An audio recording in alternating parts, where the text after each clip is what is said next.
Hello, welcome back to another video. Today we're going to be talking about vector valued functions in curvature. So in the last video we ended talking about vector valued functions, so I just wanted to pick up there today and talk about different things we can do with them, in particular projectile motion questions, and then later on some unit tangent, unit normal vectors, things like that. And then we'll end with a brief discussion on curvature. So, for vector value functions, let's go ahead and start there. So vector valued functions. And so these functions are going to be ones of the form, so let's go ahead and write it down. So vector valued functions are typically denoted with this letter R, which is just going to be our position vector. Again, our variable here is going to be t. So what we have is typically something like this. So we have R of t. It's going to give us a vector. So on the right hand side we'll have a vector. First component will be some function f of t. Second one will be g of t. And the last one will be h of t. And so we've seen this before a little bit at the end, like I said last time. And so what we have here are these so-called component functions. So go ahead and write that down, and we'll talk about what that means. So we'll write this out, component functions. And so our input into this function is right here, it's t.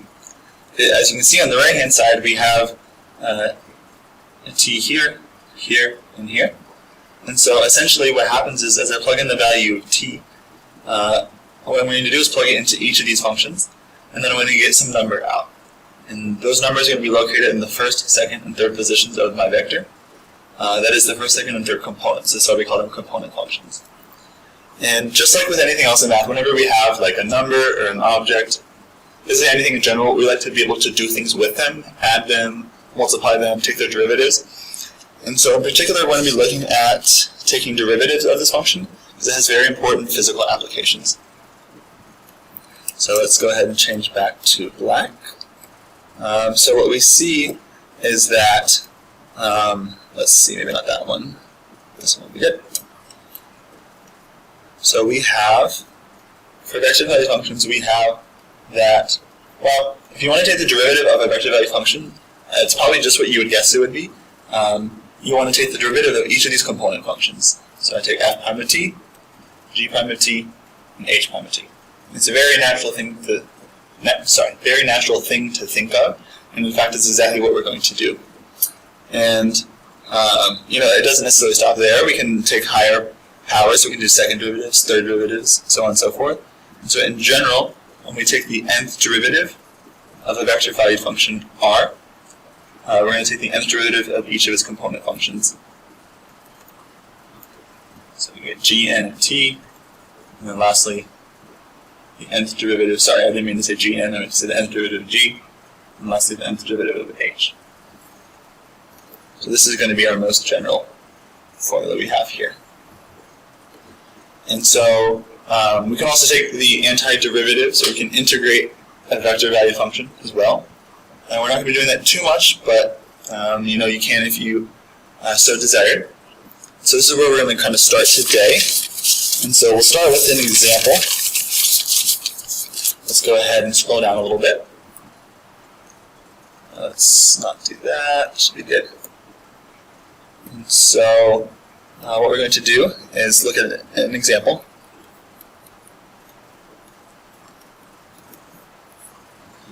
And so typically what we do, again, is we call this vector r a position vector, because if you think about it as plugging in different values of t, which we can think of as time.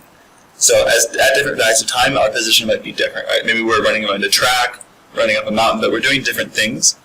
And so it's good to call this our position vector. So what we're going to do is we're going to consider the position vector. Oops. Consider the position vector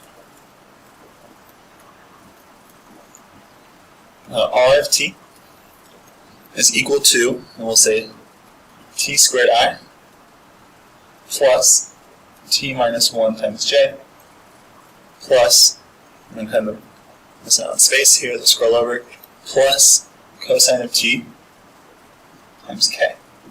So we're given a position vector, and so we want to find the following. We're going to find the derivative of this, which we can think of as the velocity vector. So if you take physics, you'll know what I'm talking about. We're going to find an expression for speed. We'll talk about that here in a second. We're going to find r double prime of t, which, if we're thinking in physics, this is the second derivative of position. So acceleration, it's the change in my velocity. And then lastly, we'll find r prime of t, my velocity vector, dotted with r double prime of t, my acceleration vector. So this will be our question that we'll work with now. Oops, sorry. Okay, so let's go ahead and take a look at what we have here. So the first thing we're going to do is, we're going to be using the derivatives of this function. So let's go ahead and start out by taking the first derivative. And so what we'll say here is, so let's do part A. So r prime of t will be, and what I'm going to do instead is, instead of working with this representation of my vector value function with I, j, and k, what I'm going to do is write it in this chevron notation. So I'm going to have t squared. So this is multiplying I, it's going to be in the first position. Whatever multiplies j is going to be in the second. And whatever multiplies the third one is going to be in the, whatever multiplies k is going to be in the third component of this vector. And so, if you don't know what that means, well, just remember that I, j, and k are actual vectors. And so the functions of t, you can think about them as scalars. They're multiplying these vectors. And I, j, and k just have a 1 in one of their components, and then everything else is a 0. And so you can look back at past videos or try to find it in a textbook or online if you don't know what I'm talking about. But we'll choose to use this because I think it's easier to work with. And so r prime of t is going to be, well, what we're going to do is just take the derivative of each of these guys right here. And so what I'm going to get is 2t. And then taking the derivative of t minus 1 should be 1. And then derivative cosine should be negative sine of t. Okay. So, part A is done. Now let's go ahead and talk about what I mean by an expression for speed. So what we have so far in part A is r prime, the derivative of my position vector. So we can think about that as our velocity vector. So, what we'll do is go ahead and label this right here. This is our velocity vector. And so, velocity is going to be a vector quantity. It has both a magnitude and a direction associated with it. Whereas speed is just going to be a scalar. So for example, if I say I'm driving 50 miles per hour north, right, it's going to be a vector because I have 50 miles per hour. That's the magnitude. And then I have north, which is a direction. And so if I just wanted to get the speed from the velocity, what I could do is just take the magnitude of this vector in part A, r prime of t, and that will just give me a number, right? So that's just going to give me the scalar. So basically what I'm saying is the speed will be given by, so speed will be, what you do is you take r prime and you find its length, right? So what we do is do the square root, look at each of the components of it, and then square them. So 2t squared plus 1 squared plus minus sine of t squared. So I'm going to scroll down a little bit. And so what we get, hopefully after a little bit of algebra, is going to be 4t squared plus 1 plus sine squared of t. We'll go ahead and leave it as that. So these are our answers for the first two. And then in the last two parts, what we're going to do, so we got this one right here, check, this one right here. So now what we're going to do is move on and find the second derivative of my position vector r, which simply amounts to us taking the derivative of, taking the derivative of r prime of t. So we'll go ahead and do that real quick.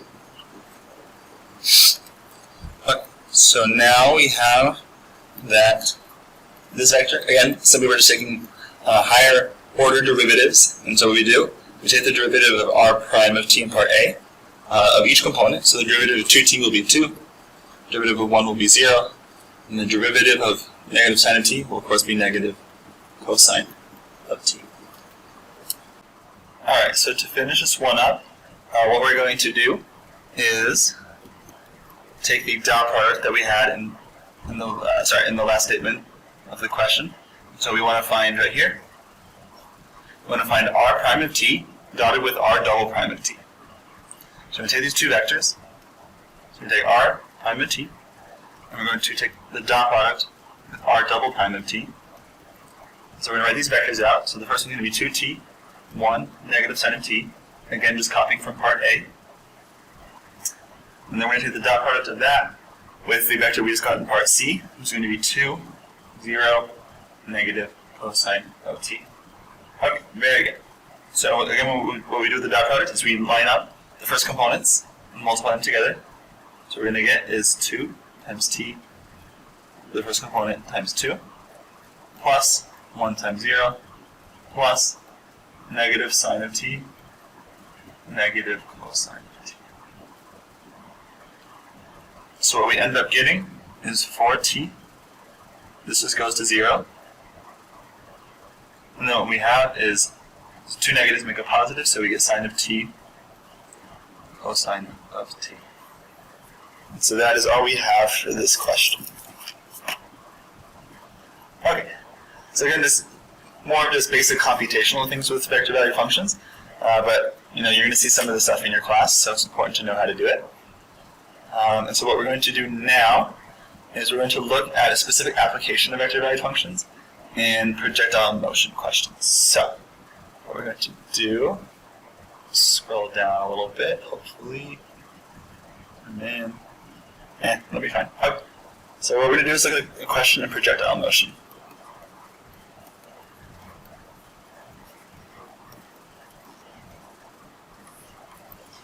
And so, again, if you've taken physics before, you'll kind of know conceptually what's going on. If not, it's okay. But what we're going to do is start with a question, actually, and then we'll look at how to solve it. So, let's go ahead and start. And so, what we're going to do is, in this question, determine two things. First, the maximum height.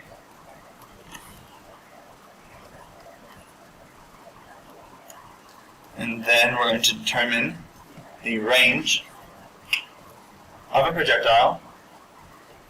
So it's going to be kind of a long question, so you just want to skip ahead a couple seconds. I won't be offended. So determine the maximum height and range of a projectile fired at a height.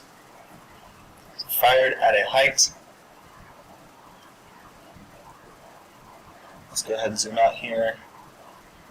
Fired at a height of 5 meters above the ground.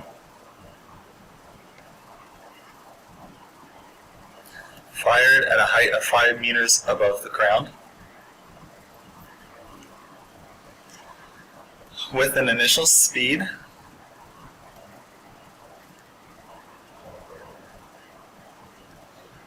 of 200 meters per second.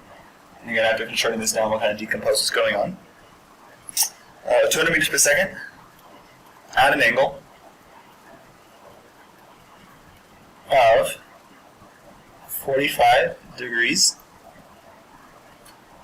above the horizontal.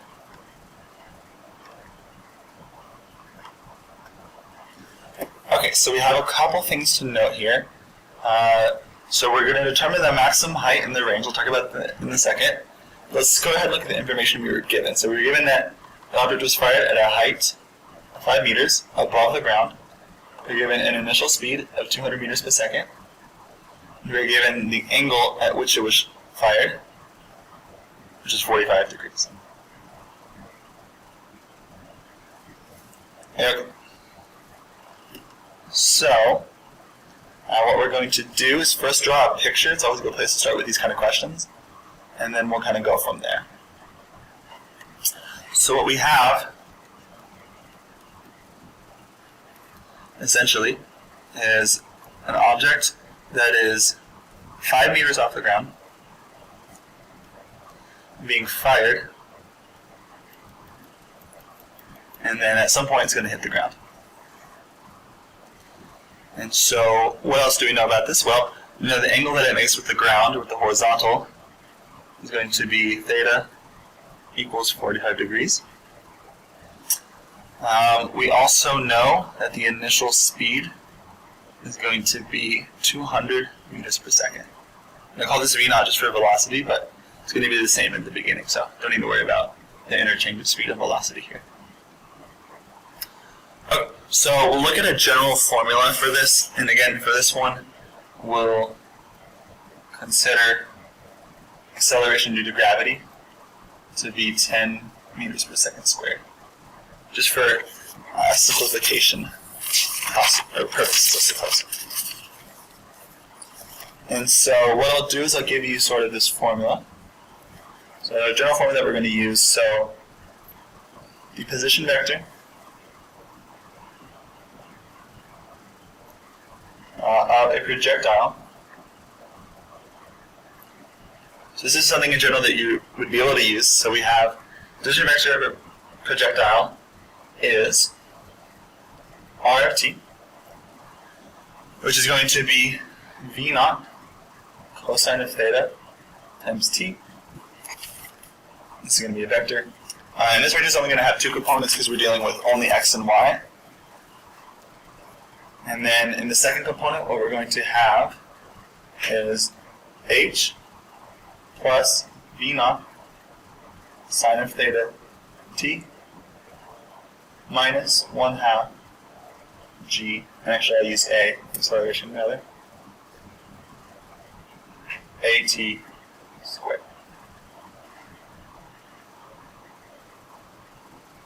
Okay, so we have our picture.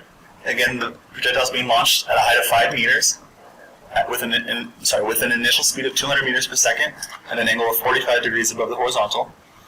And now we have the formula that we're going to work with for this question. Okay, so what we're going to do is go ahead and plug in the values that we had into this formula and then see where that takes us. And then after that, we will refer back to the question at hand. Okay, so in our specific case, what we have is, so in this scenario, let's get a different marker, something a little bit thicker. So in this scenario, what we have is a position vector, r of t.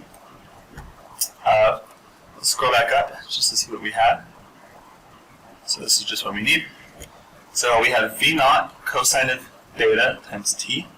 So again, v naught was, as you can see in the picture, actually I'll just go back down. It's going to be 200 meters per second. It's 200 times cosine of 45 degrees t.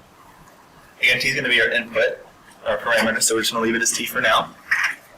And then on the right-hand side, what we're going to have is, well, the h is just going to be our initial vertical displacement, so 5, plus 200 sine of 45 degrees times t. And then I'm running out of room here, so I'm going to get minus 1/2. We said acceleration is going to be 10, just for simplification purposes, t squared.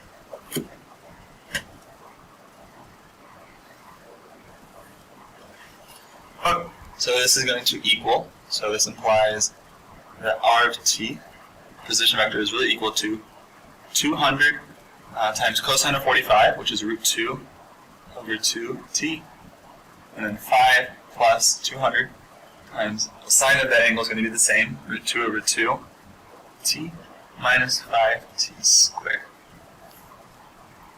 And so r of t is equal to 100 root 2t in the first component. In the second component, we're going to have 5 plus 100 square root of 2t minus 5t squared.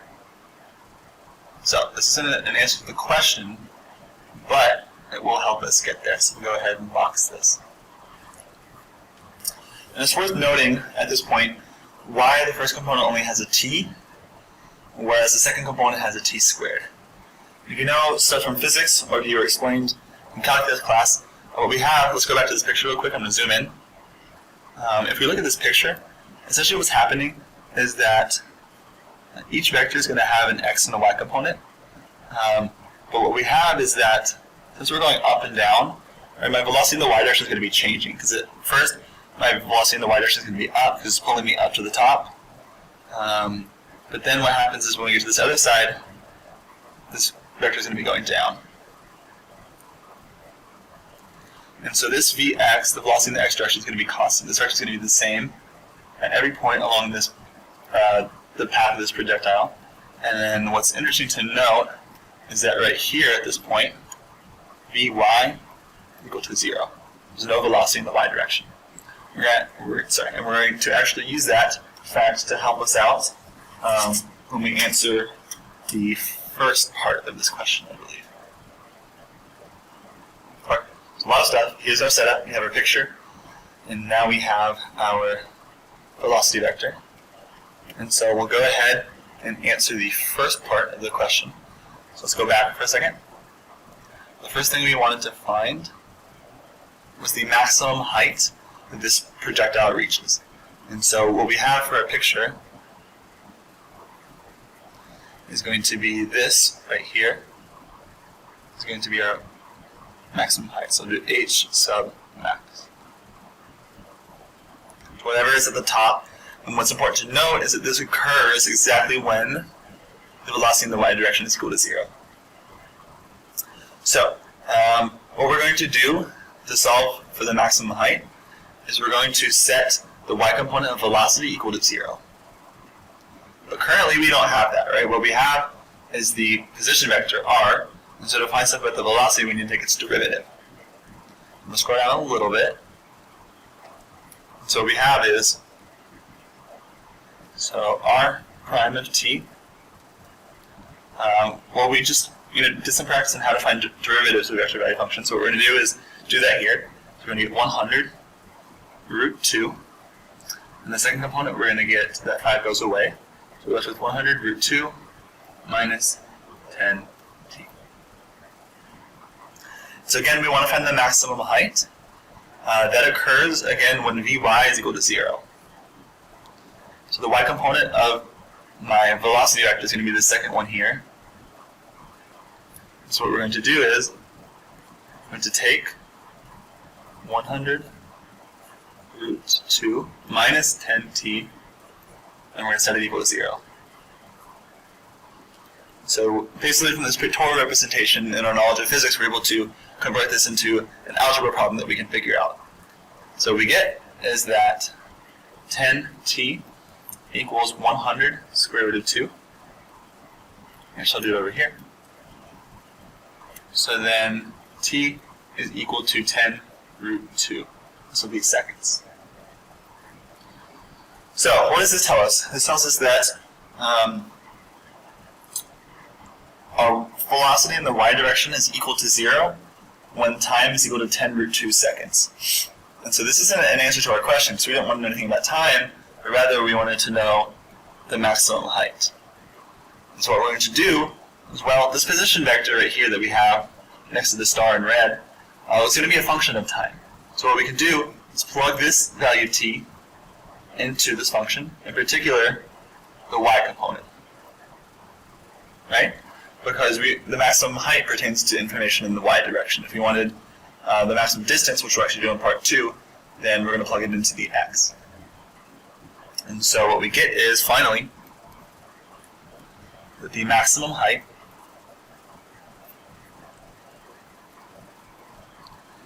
of our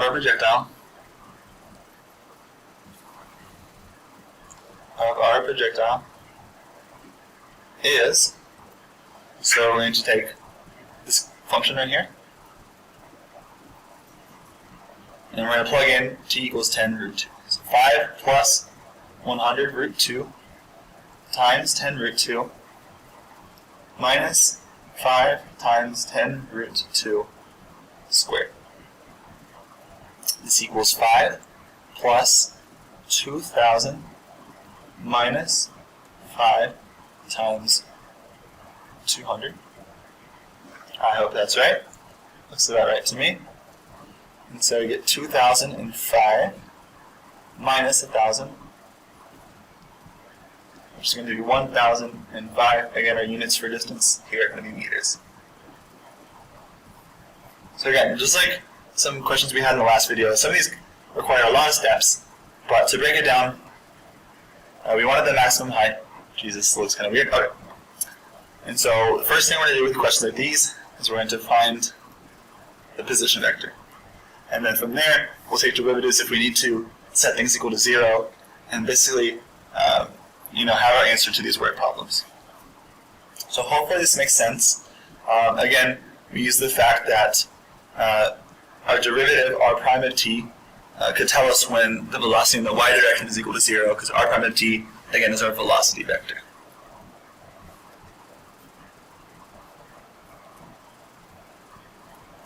Okay. So what we do for the second part, and I'll do this part a little bit quicker. So the second part is the range, and again, this is a word that you're going to have to know to be able to solve it.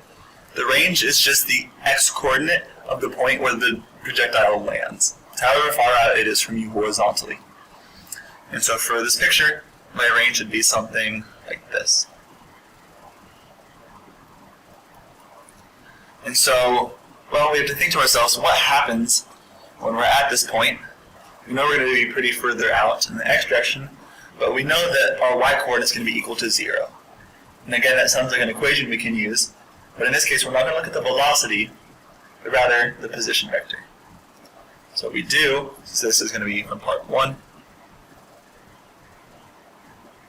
So in part 2, what we're going to do is we're going to set the y component of our position vector, r of t, equal to 0, to find the time at which the projectile hits the ground.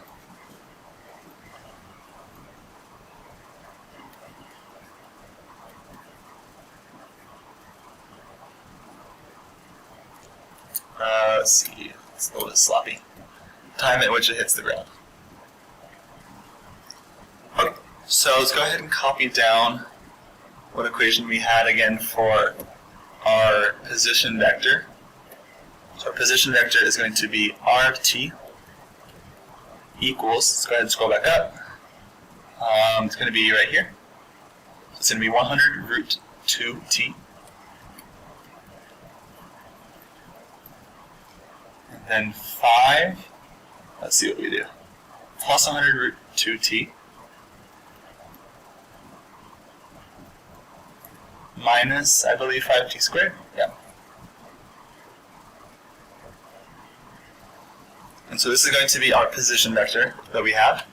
So you can take a moment, make sure this all makes sense.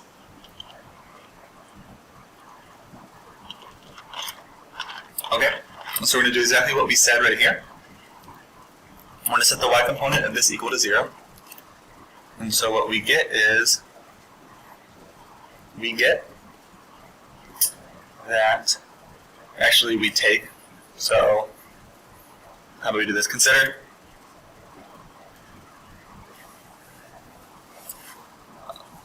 this equation, 5 plus 100 root 2t, again the y component equation, and we're going to set it equal to 0. And so to solve for this, well, we have a quadratic, right? So maybe we can rewrite it as negative 5t squared plus 100 root 2t plus 5 equals 0.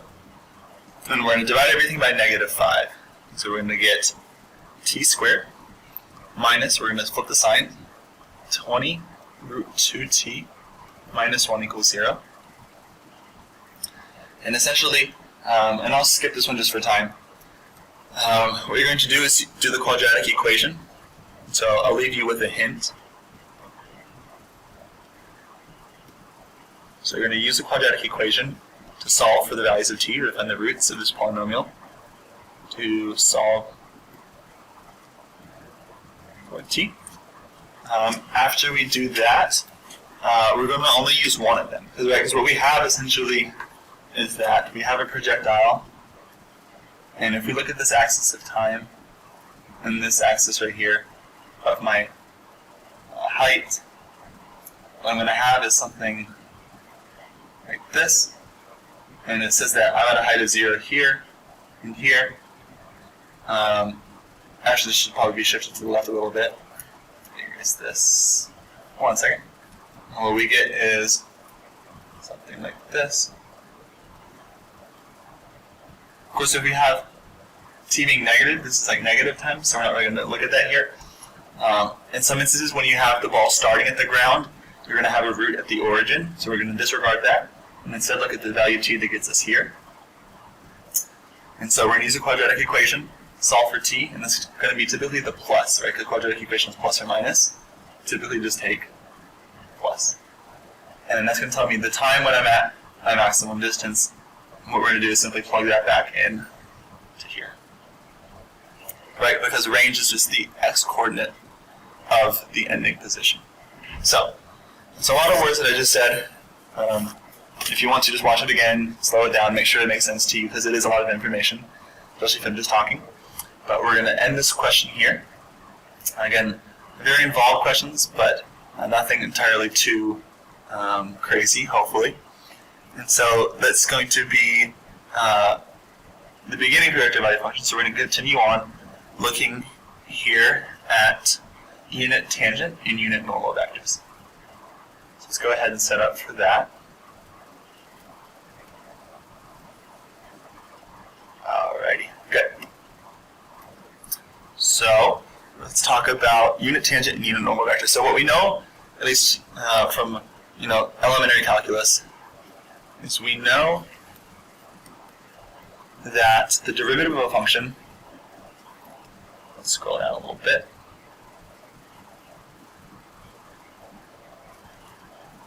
so we know that the derivative of a function y equals f of x will give us the slope of the tangent line. Gives us the slope of the tangent line.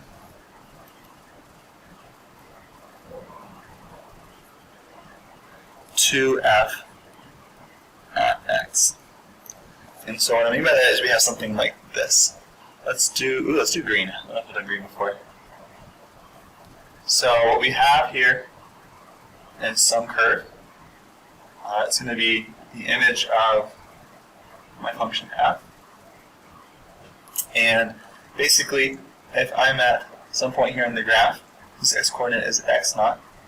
Now I want you to know the tangent, if I want to define the tangent line to this curve at this point, so this right here, what I could do is use point slope formula, and then I would get that the slope m is going to be the derivative evaluated at this point. So I take the function, take its derivative, and then plug in at this point right here.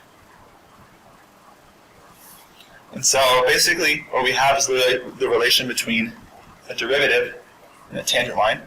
And we're going to actually have something very similar with vector valued functions. And so what we have, so let's go ahead and zoom out a little bit. Maybe if it'll let us, maybe not. Okay, that's okay. This is going to be 1/2 of what we're looking at. And the other half is going to be, let's actually draw a picture first. So we have, now let's take some vector value functions. This is going to be r of t. So different values of time. This function tells me where I am in space. And so what I'm going to have is, like for a point right here, I'm going to have this tangent vector, which is going to be the derivative of r prime of t. Right? So basically what we have is the same thing. You have derivative and tangent lines. Here we have the derivative of r prime of t, and it's going to be not a tangent line, but since we're dealing with vector value functions, it's a tangent vector. Right? But we don't necessarily know if this vector is a unit vector. And typically unit vectors are very nice to work with because of the property that they're like this one. This is something that we're going to do. It's going to be scaling it down a little bit. So what we're going to do is take the unit vector along the same direction. So we're interested in this vector right here, which we call t, capital T of t. And so this is what we call the unit tangent vector. And so we say we define the unit tangent vector as follows.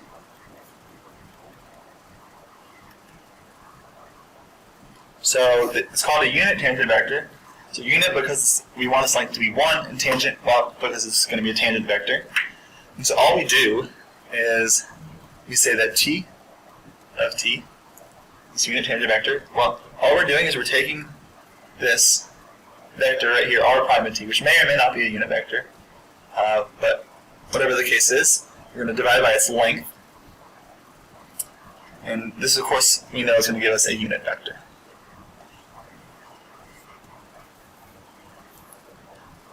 Okay. We're also interested in a vector that's going to be normal. And so what we do is, you can look up proofs for these. I don't want to spend the time entirely talking about it. But basically, what we can do is we can find this vector right here, which is going to be t prime of t. So if you take the derivative of the unit tangent vector, that vector is going to be normal to t. So basically we have a right angle here, hopefully, if I draw it right. But again, we don't know whether or not this is a unit vector. And so we're going to draw in red again, another unit vector. In this case, we're going to draw this vector here, which we call the unit normal vector. So likewise, the unit normal vector is, this is going to be given, so we'll denote it with capital N, and what it's going to be is the derivative of the unit tangent vector divided by its length. Of course, we're dividing by its length because we want a unit vector. And so this is really useful in describing the physics of spacecraft. When we want to know information about what's happening in the x, y, and z directions, for example. And so we'll keep these right here, and then do one quick question, just so we can get some practice with these concepts. So I'll scroll down here. Okay. So what we're going to have is the following example. Let's see. Okay, so example.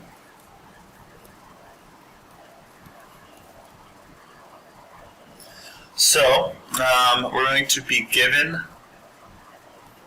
the position vector. Let me start limit this again. So given the vector valued function,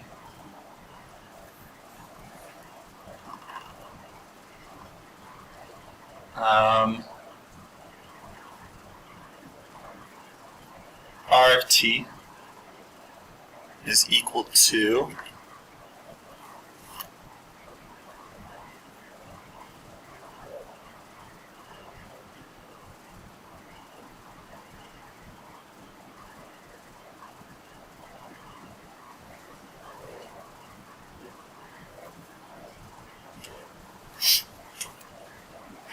Alright, so given the vector valued function, r of t equal to t squared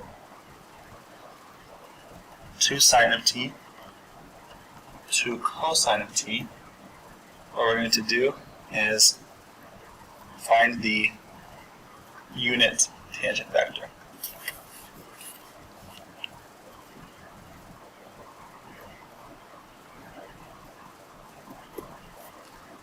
Okay, so recall that the equation that we have here is going to be t of t will be, the vector r prime of t divided by its length.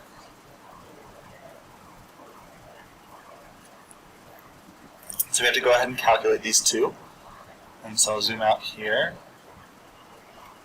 So it's going to let me zoom out. And that's okay. And so what we get is r prime of t. It's going to be the derivative of our vector value function here. So it's going to be 2t. In the second position, we'll get 2 cosine of t. In the third, we'll get negative 2 sine of t. What we're going to get next is the length of this vector, as we need it in the equation. So that's going to be the square root of the sum of the squares of each component. So we get 2 cosine of t squared plus minus 2 sine of t squared. So what this will equal to is 4t squared plus 4 cosine squared of t plus 4 sine squared of t. We'll keep going on the algebra. We get 4t squared plus 4. Factor out of each of these. Actually, we can factor the 4 from everything. Let's go ahead and do that. T squared plus cosine squared of t plus sine squared of t. Hopefully you'll see what's going on here. We have that cosine squared of t plus sine squared of t equal to 1. And so then what we get overall will be, whoops, cut it right there, square root of 4 times t squared plus 1. Which if you wanted to, we could write as 2 root of t squared plus 1. Okay, so we have both parts that we need. So let's go ahead and put it into this equation right here. So my unit tangent vector, instead of doing r prime of t divided by the magnitude, I'm going to do 1 over the magnitude times the vector. So the magnitude of this vector is going to be 2 times the square root of t squared plus 1. And then the vector here, r prime of t, we're just going to simply copy down what we have right here. 2t, 2 cosine of t, and negative 2 sine of t. And if you wanted to, you could divide out the 2 from each of these. You would get 1 over square root of t squared plus 1, t cosine of t minus sine of t. That's going to be our answer here. So we'll go ahead and look at one last thing about vector value functions, and then we'll wrap it up and talk about curvature. Okay, so I'm going to go ahead and scroll down. Alright, so one point of interest that we haven't quite talked about is going to be the tangential and normal components of acceleration. So, let's say we have some curve like this, and we want to know, well, let's say for example we have our setup with our different vectors. So let me go ahead and get our colored marker out. Let's say we have, at this point right here, we have a unit tangent vector. Let's say we also had, maybe not that, maybe we also had the unit normal vector. Okay. Let's say that our velocity vector, sorry, not our velocity vector, rather, our acceleration vector, let's say that that's going to be somewhere out here. So at whatever time t landed us at this red point right here, let's say that we have these set up with vectors.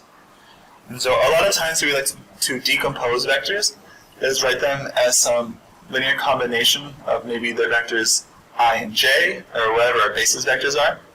In this case, we'll think of our basis vectors as this n and t. And so essentially what I'm saying is, let's go ahead and take these vectors in red, scale them by some amount, and then add them to obtain this vector that starts at the red point and ends where a of t ends. And so in this decomposition, what we're going to get is that, well, a of t is going to be some multiple of this vector, we'll fill this in a second, plus some multiple of a unit normal vector. And we're going to, these are just going to be numbers, so we're going to ascribe to them a name that will hopefully make sense. So we're going to call this one, let's go ahead and get a different color, A sub t, which will be the tangential component of acceleration.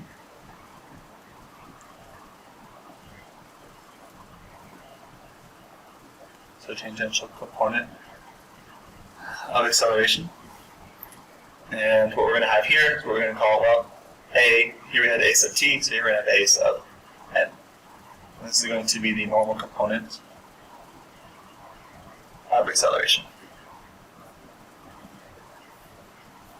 And the equations that we have for these are going to be given by A sub t is going to be r prime of t dotted with r double prime of t. Again, this is the same thing as A of t.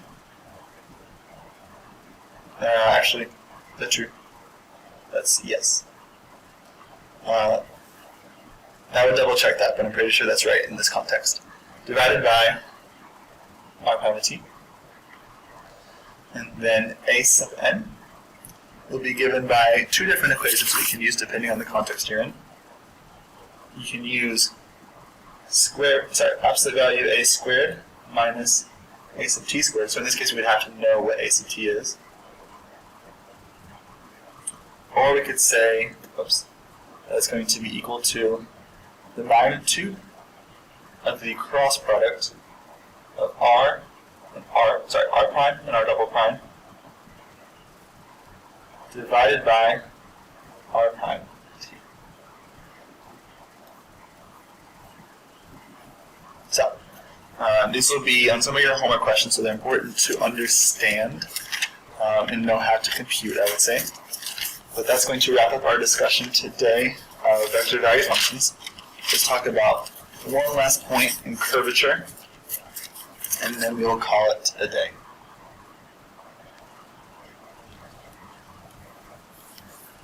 Alright, so curvature. And so this is, a concept that something you're probably familiar with. Like you've seen different types of graphs. You've seen like linear graphs, polynomials, but we want to kind of get an idea more of this concept of curvature and what exactly we mean by that. And so, kind of, some way of thinking about it would be the curvature is the amount by which an object deviates from being flat. So amount by which an object deviates from being flat. And there's just some way for us to think about what it is. And so, kind of an idea, I suppose, would be, let's go ahead and give them the color. Let's look at these two pictures, side by side. So I'm going to take this linear function here, and then we're going to look at this parabola here.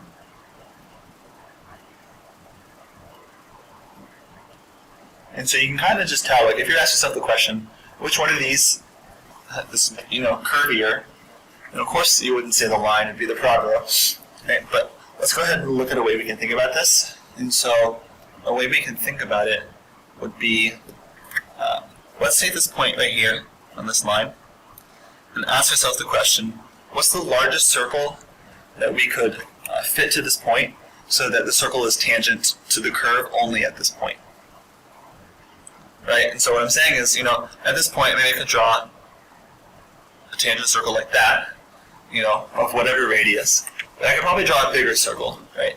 Something that's going to be like this, even bigger and bigger circles. And in fact, there's no upper bound to the size of the circle I could fit. Sorry, the picture got a little bit messy. But if you ask yourself the same question at this point right here, maybe I could draw a small circle. But if I draw too big of a circle, what I'm going to have is going to intersect and hit my function which we don't want. And so what I'm going to get is, some circle is the biggest one, and you can't draw any bigger circle. And so that's kind of just a way of thinking about what's going on. And so we'll give you the formula that we have for curvature for a scalar function. So curvature of a scalar function is given by, and so it's going to be r of t. Sorry, my bad. The curvature of a scalar function is going to be denoted with this Greek letter kappa, and it's going to be the absolute value of the second derivative of the function divided by, so we're going to have something in parentheses here, 1 plus the derivative squared. So again, this is going to look like arc length. If you remember, we have 1 plus the derivative squared. It's all going to be to the 3 halves power. And so this is what we're going to have. And what we have is a relationship between curvature and what we're going to define as the radius of curvature. And so what we have is that r is going to be 1 divided by kappa. This is called our radius of curvature.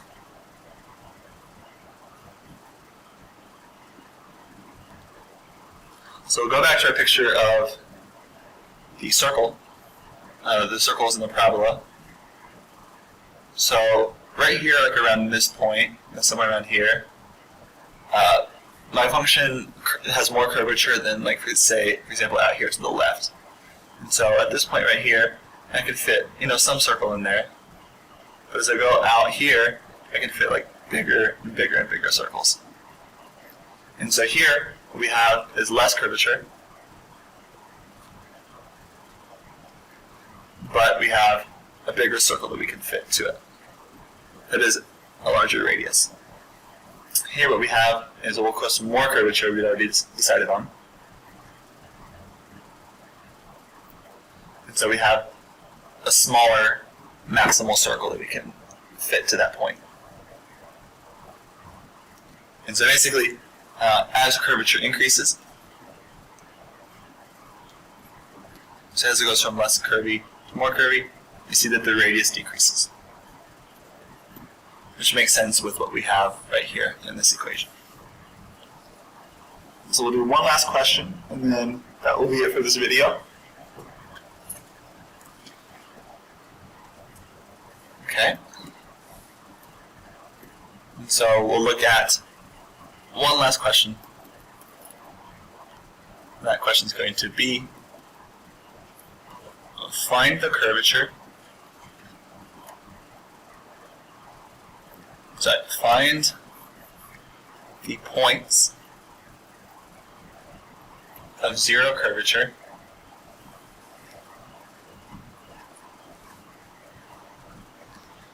for the function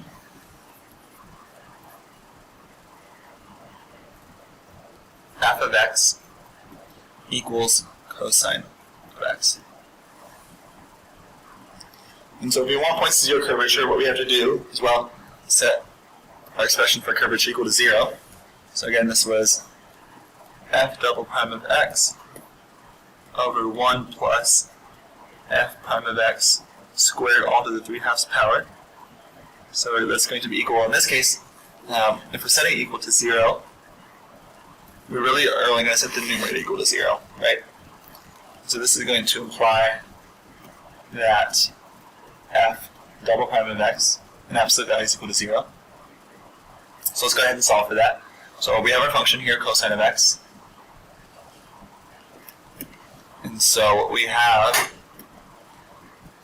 is f prime of x is equal to negative sine of x. And then the second derivative is going to be negative cosine of x. And so then what we have in this scenario is absolute value of the second derivative, or absolute value of negative cosine of x equals 0. And then the absolute, negative will go away with absolute value operator. So cosine of x equals 0. This is going to happen when x is equal to pi over 2, or pi over 2 plus any integer multiple of pi. So we say x equals to pi over 2 plus pi k, where k belongs to, or is in the set of integers, which in case you don't know, is just set 0, plus or minus 1, plus or minus 2, whoops, let me write it like that, plus or minus 2, dot, dot, dot. Okay, so that concludes it for this video. Thank you so much for watching. Please hit the like and subscribe button, and have a good day. Thank you.